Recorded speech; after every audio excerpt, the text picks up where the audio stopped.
The letter sat on my kitchen counter, its crisp white envelope glowing under the dim light of my Boston apartment.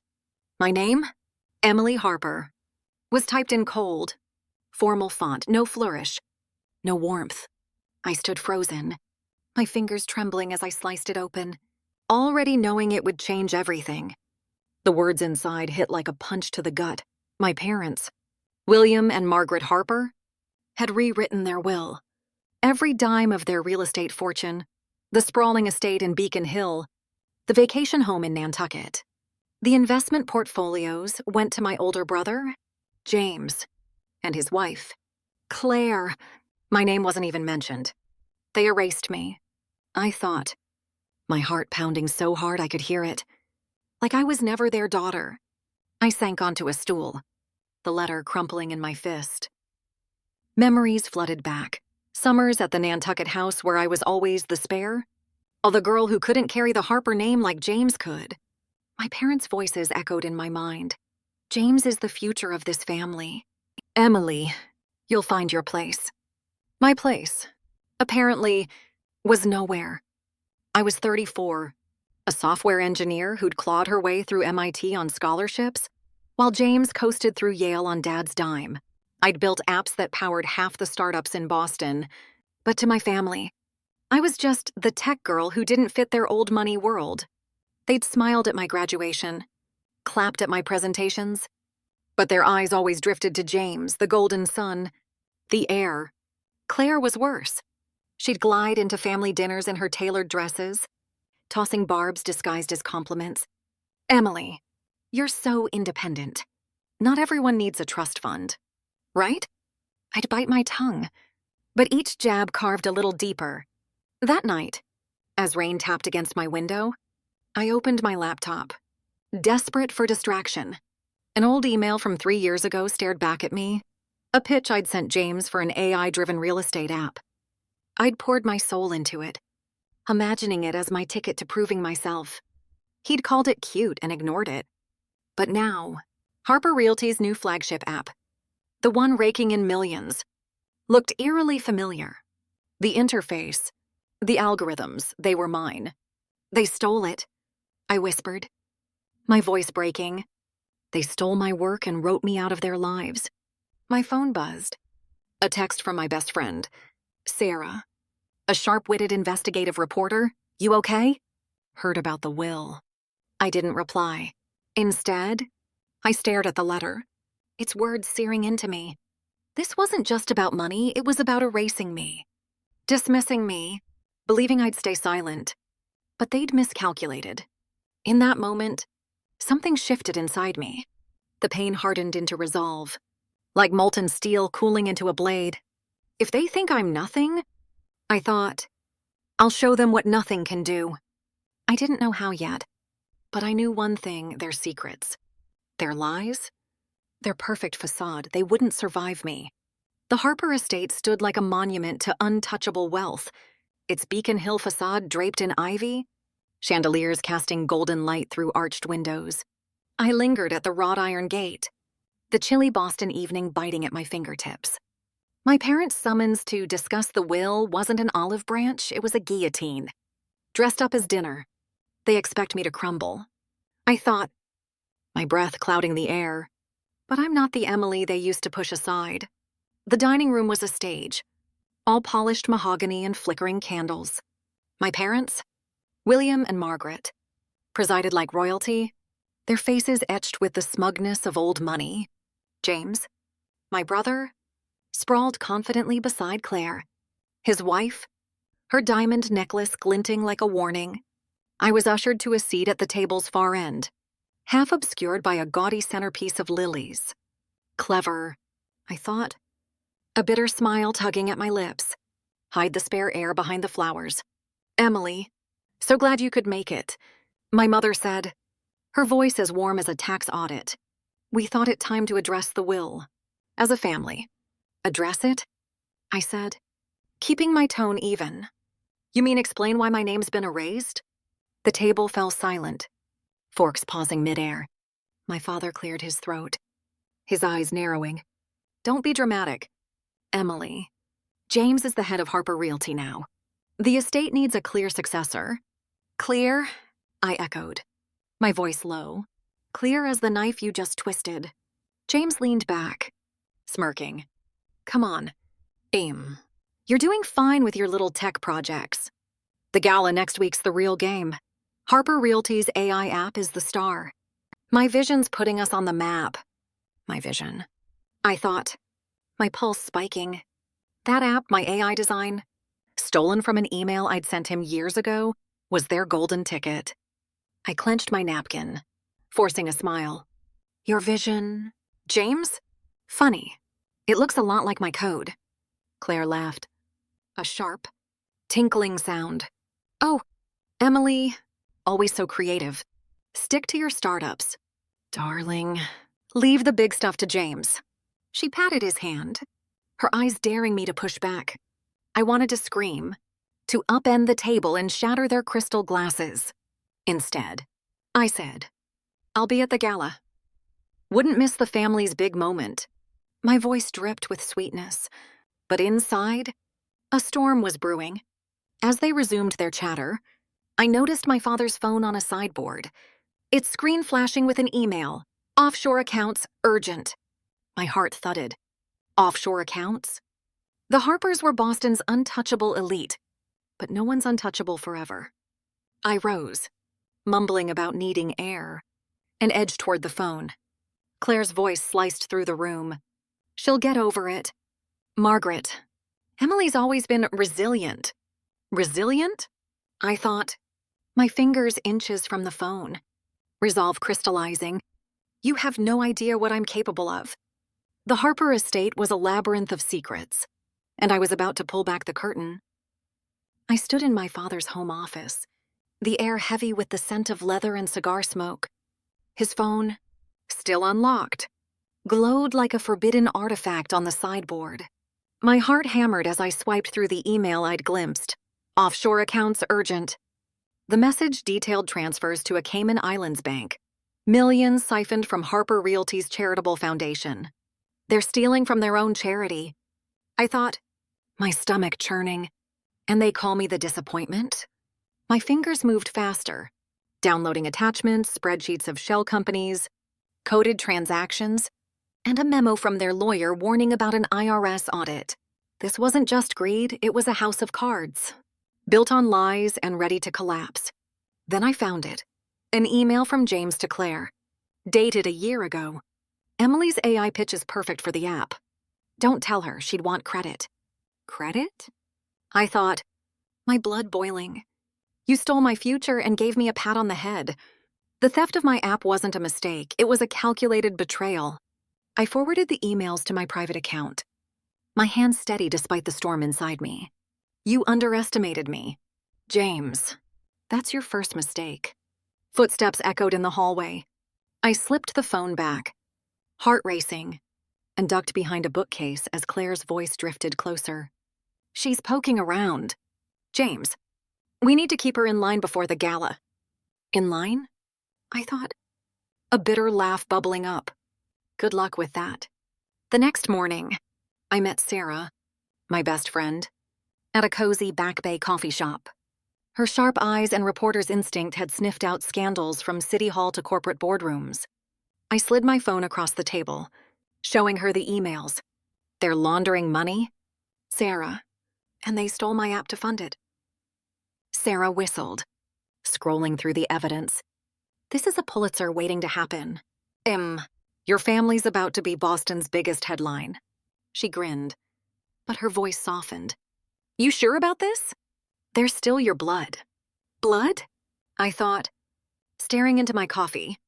Blood doesn't erase you from a will. I'm sure, I said, my voice firm. They built their empire on my ideas and their lies. I'm tearing it down. Sarah nodded, already typing notes. I'll dig into the offshore accounts. You focus on the gala. It's their stage, make it your battlefield. The gala, the Harper Foundation's crown jewel, where Boston's elite would toast my parents' fake philanthropy. I'd helped design its tech setup for years. Projectors, live streams, security systems. They handed me the keys to their downfall. I thought, a spark igniting in my chest. As I left the coffee shop, my phone buzzed with a gala invitation from my mother. VIP guest, Emily Harper. VIP? I thought, my lips curling. They have no idea what I'm bringing to their party. The ballroom of the Fairmont Copley Plaza shimmered like a jewel, its chandeliers casting a golden glow over Boston's elite. The Harper Foundation Gala was a spectacle. Black tie guests, a string quartet, and my family's name emblazoned on every banner. I stood at the entrance in a sleek emerald gown, my VIP invitation clutched like a battle flag. They invited me to their stage. I thought, my heart a tight knot. But I'm not here to applaud. Inside, the head table gleamed with crystal and roses, reserved for the Harpers and their inner circle. I approached, my heels clicking on the marble floor, only to freeze. My place card was missing. No chair, no setting, just an empty space where I should have been. They didn't even try to hide it. I thought, my chest burning. I'm not just erased from the will, I'm erased from their world. James caught my eye, his smirk sharp enough to cut glass. Oh, Emily, he called, loud enough for nearby guests to turn. Must have been a mix-up.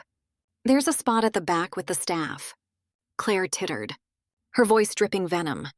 You're so good at blending in. Darling, no one will notice. The room seemed to tilt, every stare a needle in my skin. My mother, resplendent in sapphire silk, looked away, her silence louder than words. My father raised a glass to the crowd, ignoring me entirely.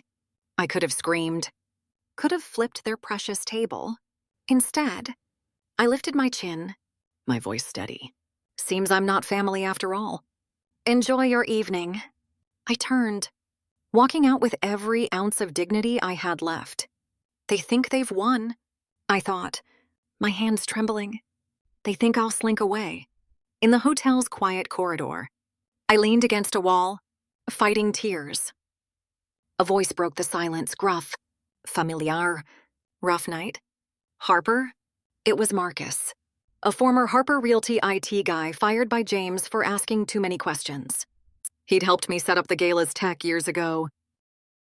They stole my app, my place, everything, I said, my voice raw. I'm done letting them. Marcus's eyes gleamed with shared resentment. I know their dirty laundry, backdoors in their servers, hidden files. Want to hit back? Hit back? I thought, a spark flaring in my chest. Oh, I want to burn their house down. I'm in, I said, my resolve hardening like steel. The gala's live stream, can we access it? He nodded, a slow grin spreading. Give me a day. You bring the ammo. As I stepped into the night, Boston's skyline glittering before me, I felt the weight of that empty place at the table. They wanted me invisible, I thought, my lips curling. But I'm about to light up their world. Marcus's cramped South End apartment was a tech nerd's paradise. Monitors flickering, cables snaking across the floor like veins. I sat beside him, my laptop open, as we dissected the gala's live stream system I'd helped design years ago. Every keystroke felt like a step toward reclaiming my life. They thought they could erase me. I thought, my fingers flying over the keyboard. But I'm rewriting their script. Marcus scrolled through the Harper Realty server. His eyes narrowed. Your family's sloppy. Emily. Hidden folders. Encrypted drives, they're begging to be cracked. He pulled up a file labeled Cayman Transfers, a goldmine of transactions linking my parents' charity to offshore accounts. My app, my stolen code, had funded their lies. They built their empire on my work. I thought, my chest tight with fury. Now I'm tearing it down, brick by brick. I sent the files to Sarah, who was already digging into the Harper's financial trail. We met that night at a diner on Boylston Street, its neon glow a stark contrast to the gala's glitz. Sarah slid into the booth, her notepad bristling with Post-its. Your parents are in deep, she said, sipping coffee. Shell companies, fake donations. The IRS is gonna love this. But we need a splash. The gala's your shot. I leaned forward, My voice low. Marcus can hack the live stream. I've got a video, every email, every transfer, my app's stolen code. We play it mid-gala, in front of Boston's elite. Sarah grinned, her reporter's instinct flaring. That's not just a splash, it's a tsunami. You sure you want to go nuclear? Nuclear? I thought, picturing Claire's smirk, James's smug toast, my parents' cold silence. They dropped the bomb when they wrote me out. I'm sure, I said, my resolve like iron. They wanted a show. I'm giving them one. Back at Marcus's, we worked late, splicing the video, my voice narrating the Harper's fraud, screenshots of their emails, proof of my app's theft. I added a personal touch, a photo of me at MIT, holding my first coding award, the one my parents never showed up for. This is for you. Younger me, I thought, a lump in my throat. You were always enough. As dawn broke, Marcus tested the hack, his screen mirroring the gala's livestream feed. We're in, he said, fist bumping me. Your family's about to get a reality check. I nodded, but my mind was already at the gala, picturing the moment their facade would crack. My phone buzzed, a text from James. Behave at the gala? Don't embarrass us. Embarrass you? I thought, a fierce smile spreading. Oh, James, you have no idea what's coming. I typed a reply, wouldn't dream of it, and hit send, my heart racing with the thrill of what lay ahead. The Fairmont Copley Plaza ballroom pulsed with the arrogance of wealth, its chandeliers glittering like stars above Boston's elite. I stood in the shadows of the tech control room, my heart a war drum as Marcus synced our video to the gala's livestream. The Harpers were on stage, my father's voice booming about philanthropy while James and Claire basked in applause. They think they're untouchable, I thought, my fingers tightening around my phone. They're about to learn how fragile their empire is. Marcus gave me a nod. Ready? Harper, say the word. Now, I whispered, my voice steady despite the storm inside. This is for every time they made me feel like nothing. The ballroom's massive screen flickered, and my video roared to life. My voice echoed through the speakers. Calm but unyielding, the Harper Foundation is a lie. Gasps rippled through the crowd as screenshots flashed. Offshore account transfers, shell company records, emails proving James stole my AI app. I'd narrated every damning detail, ending with that MIT photo of me, young and hopeful. They built their legacy on fraud and theft, I said on screen. This is the truth. The room erupted. Cameras flashed. Guests whispered. And reporters scrambled for their phones. My father's face drained of color, his glass slipping from his hand. Claire clutched James, her eyes wide with panic, while James lunged toward the stage crew, shouting, "Cut it! Cut the feed!" Too late, I thought, a fierce smile breaking through. You can't unring this bell. From the control room, I watched the chaos unfold. Marcus chuckled, his fingers dancing over the keyboard to loop the video online. Trending in 3, 2, 1, he said. And I almost laughed. Humor in the apocalypse, I thought. That's why I like you, Marcus. Sarah texted from the ballroom, you're a legend. Reporters are eating this up. I didn't reply. My eyes were locked on my family, their perfect facade crumbling like sand. My mother, always the ice queen, stood frozen, her diamond necklace glinting as if mocking her. But then James spotted me through the control room's glass, his face twisted with rage, and he stormed toward the door. He thinks he can still control me, I thought, my pulse spiking. I grabbed my laptop, ready to bolt, but Marcus blocked the door. Let him come, he said. He's got nothing left. James burst in, his voice a snarl. You've ruined us. Emily, you think you'll get away with this? I stepped forward, my voice cold as steel. You ruined yourselves when you stole my work and wrote me out. This is just the truth catching up. His eyes flickered with something fear, maybe regret, but he turned and fled, the crowd's murmurs swallowing him. Run all you want. I thought, my heart soaring. Your secrets are mine now.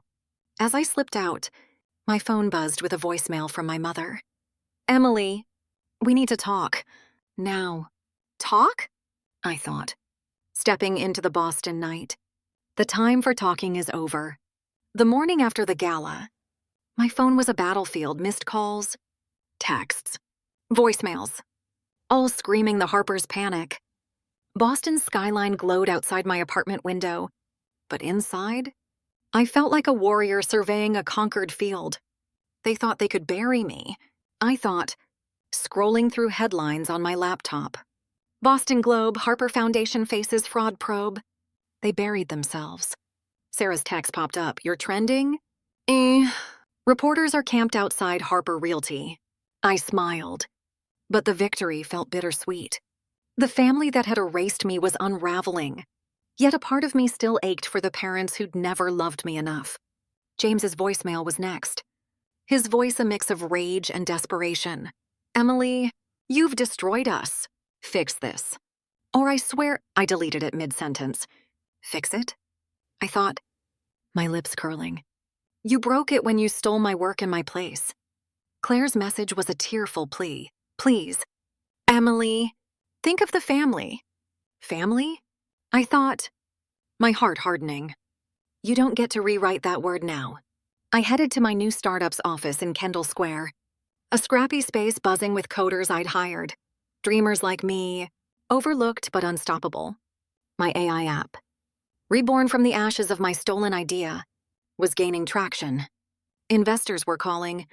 Tech blogs were raving. This is my empire, I thought, watching my team debug code on glowing screens. Built on my terms, not theirs. Marcus swung by, his grin wide. Your video's got 1 million views. The Harpers are radioactive. Clients are bailing. Stocks are tanking. He handed me a coffee, his voice softening. You okay, Harper? That was a hell of a bomb you dropped. Okay, I thought, staring at the coffee's steam. I'm free, but freedom has a price. I'm getting there, I said, my voice steady. Thanks for having my back. That evening, I walked along the Charles River, the water reflecting Boston's lights like scattered stars. My phone buzzed again, my mother's number. I hesitated, then answered. Her voice was brittle, stripped of its usual ice. Emily, we made mistakes. Come to the estate tomorrow. We need to fix this as a family. Fix this? I thought, my breath catching. You don't fix a daughter you threw away. Her words stirred old wounds, years of being the spare. The invisible one. But they also lit a fire. I wasn't that girl anymore. No. Mom, I said, my voice calm but unyielding. You made your choice. I've made mine. I hung up, the river's quiet strength mirroring my own. As I turned toward home, a new email pinged. An invitation to speak at a national tech conference. They see me now, I thought. A fierce pride swelling. But what will the Harpers do when they realize I'm just getting started? The San Francisco Tech Conference stage was a sea of light. Thousands of eyes fixed on me as I stepped to the podium. My emerald dress caught the spotlight. But it was my story that held them captive. Innovation isn't just code, I said, my voice steady. It's the courage to rebuild when everything's been taken. The crowd erupted, their applause washing over me like a tide. They see me now, I thought, my heart swelling. Not as a Harper, but as Emily, whole, unbroken. Enough. A year had passed since the gala, and my life was unrecognizable. My startup's AI app was a Silicon Valley darling, with investors clamoring for a piece. Tech magazines called me the coder who rewrote her destiny. But standing on that stage, I wasn't thinking about headlines. I was thinking about the girl who'd once stood outside the Harper estate, clutching a letter that said she was nothing. I proved them wrong, I thought, a quiet pride blooming, not with anger, but with truth. The Harpers' empire had crumbled. The Boston Globe ran exposés on their fraud. Their charity was shuttered. And their Beacon Hill estate was on the market to cover legal fees. James and Claire had fled to a gated community in Florida, their socialite sheen tarnished. My parents sent letters, apologies, pleas to reconnect. I read them once, then tossed them out. Family isn't a word you earn back, I thought, my resolve unshaken.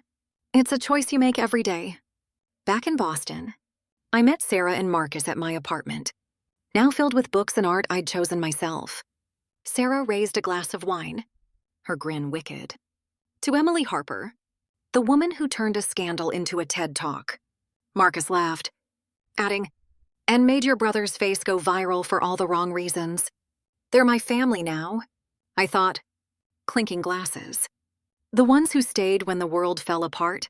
That evening, I walked through the Boston Common, the park's ancient trees whispering in the autumn breeze. My phone held a new email, a request to keynote another conference. The world's listening, I thought, but the loudest voice was my own, telling me I'd always been enough. I thought of the letter that started it all, its cold words cutting me loose.